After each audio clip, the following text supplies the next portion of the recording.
अथ श्रीयोगवासिष्ठे निर्वाणप्रकरणस्य उत्तरार्धे चतुरधिकशततमः सर्गः। श्रीवसिष्ठ उवाच आकाशः शब्दतन्मात्रं स्पर्शतन्मात्रको निलः तत्संगोत्कर्षजं तेजस्तच्छान्तिश्चेत्यपां स्थितिः। भूरेषां संगः स्वप्नाभे जगद्भाने क्रमस्त्विति कथं नाम किलामूर्ताद्व्योम्नो मूर्तिः प्रवर्तते। गत्वा सुदूरमप्येतज्जप्तेश्चेत् परिकल्प्यते तदादावेव सत्यर्थे दोषोऽस्मिन् क इवामले। ज्ञप्तिरेवाति विमला स्वरूपात्मनि भाति यत् तदेव जगदित्युक्तम् सत्यमित्येव सत्यतः।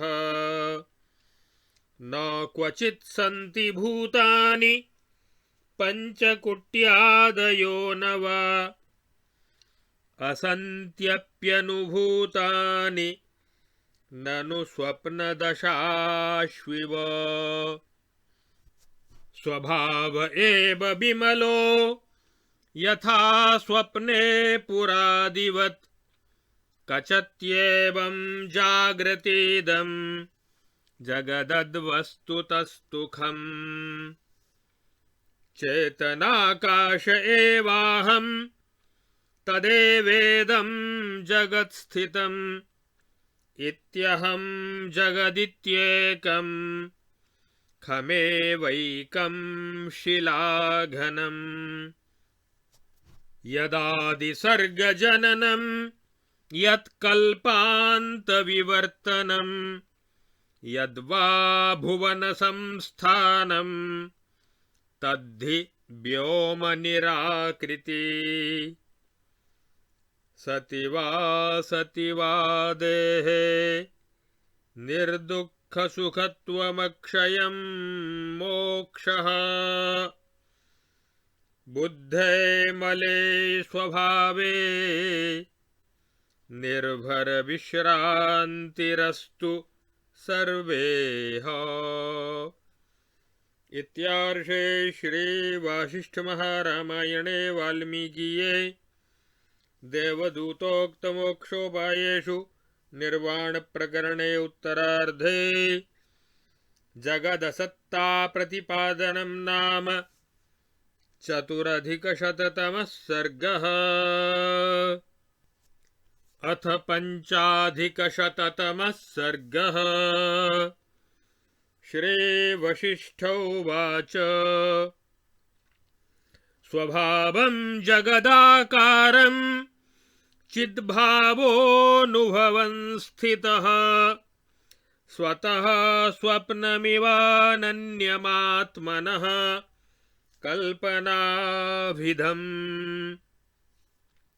जाग्रत्सुषुप्तमेवेदं शिलाजठरमेव वा आकाशमेव वा शून्यं जगत्त्वेन च नोज्झितम्। स्वप्न एवात्र दृष्टान्तः पुरमण्डलमण्डितः स्वप्ने जगन्न किञ्चित् सद् इत्थमाभाति भासुरम्। त्रैलोक्यमसदेवेदं यथा स्वप्ने बभासते जाग्रत्यस्मिंस्तथैवेदं मनागप्यत्र नान्यथा। न जाग्रति न च स्वप्ने जगच्छब्दार्थसम्भवः स्वं वस्तुतस्तु चिद्व्योम्नो भानं बुद्धं जगत्तया चिद्व्योम्ना स्वचमत्कारो व्योमन्यश्चादिरूपभृत् जगदित्येव बुद्धोऽन्तर्जाग्रत्स्वप्ने स्वयंभुवा जगन्न किञ्चिदेवेदं चिद्रूपं च न किञ्चन एते किञ्चिदिवा भातो नभश्चिज्जगति मुधा आभातमेव त्रैलोक्यं यथा स्वप्ने न किञ्चन शून्यमेव भवेदेवमेवं जाग्रति निर्वपुः स्वप्ने किल महाबुद्धे नानानिर्माणशालिनी आरम्भा एव नारम्भा असत् सदिव चाततम् अव्योमैवातिविततं व्योमान्तपरिवर्जितं व्योमैवाचलसङ्घातो नानापुरगणोत्करः अप्यब्दाब्ध्यद्रिनिर्घोषो मौनमेव यथा तथा न शृणोत्येव पार्श्वस्थः सम्प्रबुद्ध्यापि किञ्चन प्रजायते वा जातोऽपि बन्ध्यायास्तनयो यथा जातोऽप्यजात एवास्ते यथात्ममृति विस्मृतौ सदसद्भवति क्षिप्रं भुवो ननुभवो यथा विपर्यस्यति सर्वं च रात्रिरेव यथा दिनम्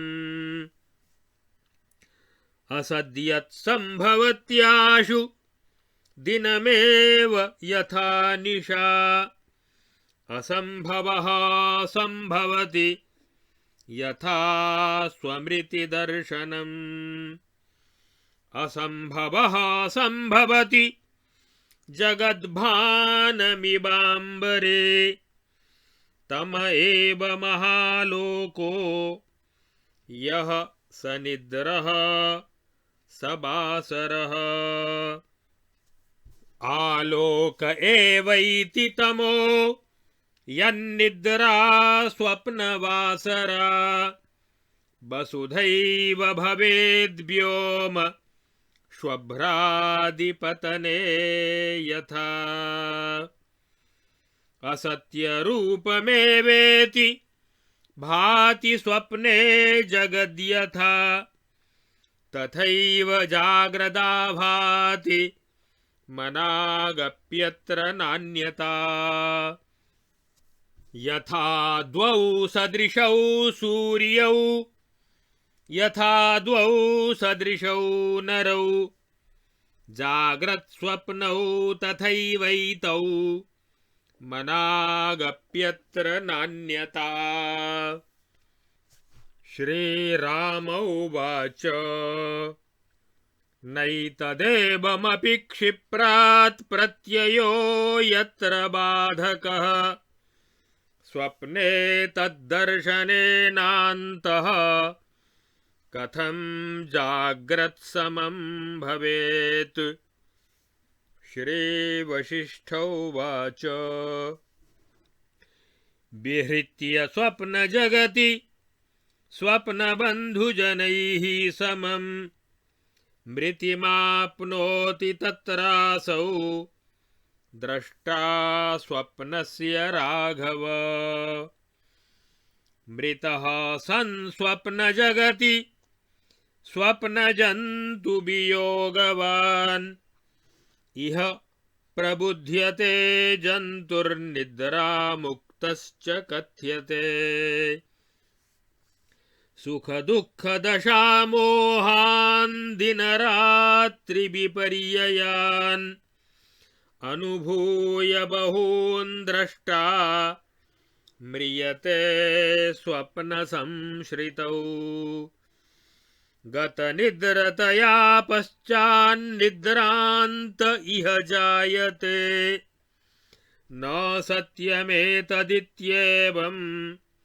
ततः प्रत्ययवान् भवेत् स्वप्नद्रष्टा यथा स्वप्न संसारे मृतिमाप्तवान् अन्यं जाग्रन्मयं स्वप्नं द्रष्टुं भूयः प्रजायते जाग्रद्द्रष्टा यथा जाग्रत् संसारे मृतिमाप्तवान् अन्यं जाग्रन्मयं स्वप्नं द्रष्टुं भूयः स जायते न स्वप्नमसदित्येवं पूर्वस्मिन् जाग्रदात्मनि पुनः प्रत्ययमादत्ते स्वप्नात् स्वप्नान्तरं गतः स जाग्रत् प्रत्ययं तत्र पुनर्गृह्णाति मुग्धधीः स्वप्न संदर्शनं त्वन्यत्तत्राप्यनुभवत्यथ स्वप्नं जाग्रत्तया जाग्रत् स्वप्नत्वं चेति नामनि न जायते न म्रियते जायते म्रियतेऽपि च स्वप्नद्रष्टा स्वप्नमृतः प्रबुद्ध इह कथ्यते इह जाग्रन्मृतो जन्तुः प्रबुद्धोऽन्यत्र कथ्यते स्वप्नात् स्वप्नस्थितौ जाग्रज्जाग्रत् स्वप्न प्रदर्शनम् मृत्वान्यत्र प्रबुद्धस्य जाग्रत् स्वप्नो भवत्यलम् इतिहासमयावेव जाग्रत् स्वप्नाबुभावपि परस्परं गता वेताबुपमानोपमेयताम् स्वप्नो जाग्रदिवा भाति जाग्रत् स्वप्नमिबोधितम् वस्तुतस्तु द्वयमसच्चित्खम् कचति केवलम् स्थावरं जङ्गमं चैव भूतजातमशेषतः चिन्मात्रव्यतिरेकेण किमन्यदुपपद्यते मृन्मयं तु यथा भाण्डं मृच्छून्यं नोपलभ्यते चिच्चमत्कारमात्रात्म तथा काष्ठोपलाद्यपि वस्तुजातमिदं स्वप्ने जाग्रत्यपि तथैव नः दृष्टो य उपलः स्वप्ने चिच्चमत्करणादृते किमन्यत् संवद प्राज्ञ किलावश्यं चिदेव सा ननु यादृग्वपुः स्वप्ने जाग्रत्तादृगखण्डितम्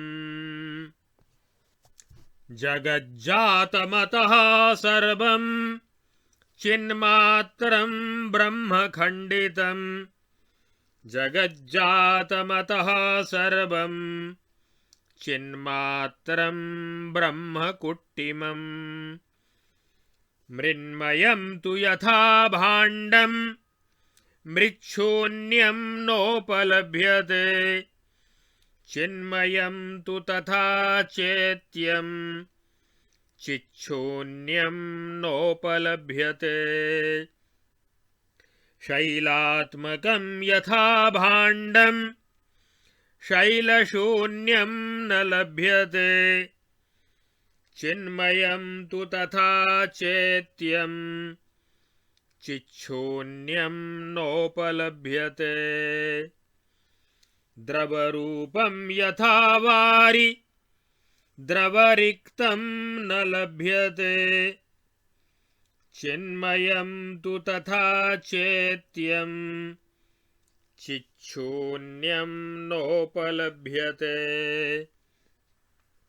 ऊष्मरूपो यथा बह्निर्निरूष्मा नोपलभ्यते चिन्मयं तु तथा चेत्यं चिच्छून्यं नोपलभ्यते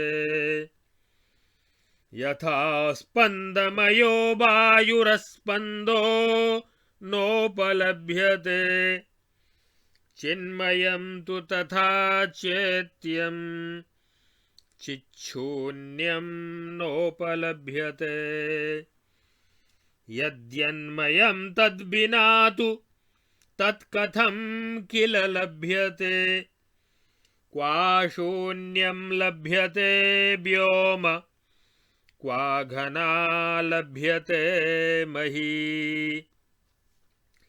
चिद्व्योममयमेवेदं यथा घटपटादिकं स्वप्ने तथेदं शैलादि चिद्व्योमाभासमात्रकम् स्वप्ने यथा गगनमेव पुराचलादि संविन्मयं सुभगजाग्रति तद्वदेव स्वप्नोऽथ जाग्रदिति शान्तमनन्तमेकं चिन्मात्रमत्र ननु नाम विनास्तु बाधः।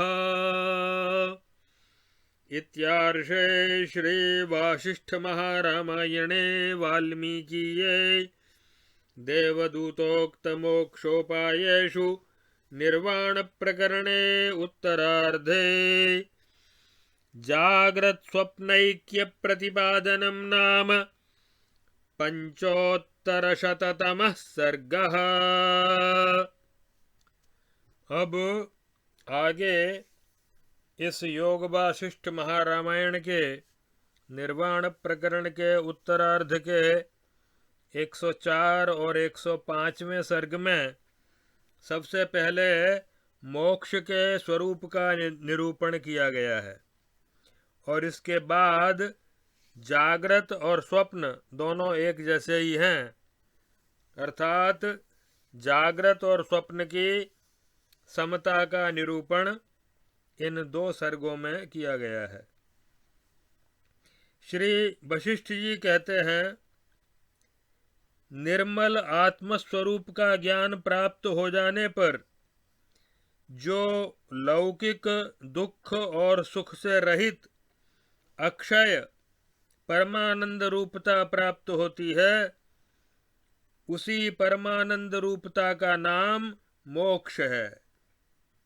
मोक्ष आनंद स्वरूप है। आनंदम ब्रह्मेति व्यजानात् आनंदाध्येव खलु इमानि भूतानि जायन्ते आनंदेन जातानि जीवन्ति आनंदं प्रयन्त्यभिसंविशन्तीति आनंदं ब्रह्मपुच्छं प्रतिष्ठा। वह शरीर के रहने या न रहने पर भी समान रूप से ही उपलब्ध होता है। अनंत अनंत है, अनंत आनंद है, अनंत का नाश कभी नहीं होता। उसी मोक्ष सुख में सबका पूर्ण विश्राम हो। श्री वशिष्ठ जी के इस प्रकार कहने पर श्री रामचंद्र जी ने पूछा, भगवन, स्वप्न और जागृत दोनों एक समान कैसे हो सकते हैं? श्री वशिष्ठ जी ने कहा, हे रघुनंदन, स्वप्न देखने वाला पुरुष स्वप्न के संसार में स्वप्नगत बंधु बांधव जनों के साथ विहार करने के पश्चात वहां मृत्यु को प्राप्त होता है। स्वप्न शरीर की निवृत्ति ही स्वप्न दृष्टा की मृत्यु है। स्वप्न संसार में मरकर जीव जब स्वप्नगत प्राणियों से वियुक्त होता है तब इस जागृत संसार में जागता है और निद्रा से मुक्त कहलाता है। जो स्वप्न का दृष्टा है वह स्वप्न संसार में अनेकानेक सुख दुख दशाओं का तथा मोह का तथा रात और दिन के उलट फेर का अनुभव करके फिर वहां मरता और स्वप्न शरीर का त्याग करता है। फिर निद्रा टूट जाने के कारण निद्रा के अंत में वह यहाँ शयन स्थान में मानो नया जन्म लेता है और जागृत शरीर से संबद्ध होता है। तदनंतर ये स्वप्न में देखे गए बंधु बांधव सत्य नहीं थे, इस विश्वास से युक्त होता है। जैसे स्वप्न देखने वाला पुरुष स्वप्न के संसार में मृत्यु को प्राप्त होकर अर्थात स्वप्न शरीर का त्याग करके दूसरे जागरणमय स्वप्न को देखने के लिए पुनः जन्म लेता अथवा जागृत शरीर से संबद्ध होता है, उसी तरह जागरणमय स्वप्न देखने वाला पुरुष जागृत संसार में मृत्यु को प्राप्त होकर दूसरे जागरणमय स्वप्न को देखने के लिए पुनर्जन्म ग्रहण करता है। जैसे एक जागृत में मरकर दूसरे जागृत में उत्पन्न हुआ पुरुष पूर्व जागृत प्रपंच के विषय में वह स्वप्न एवं असत था ऐसी प्रतीति को नहीं प्राप्त होता, उसी तरह एक स्वप्न से दूसरे स्वप्न को प्राप्त हुआ पुरुष बाद वाले स्वप्न में स्वप्न की प्रतीति को नहीं प्राप्त होता, वरम जागृत की ही प्रतीति ग्रहण करता है। यह उसकी बुद्धि की मूढ़ता का ही परिणाम है।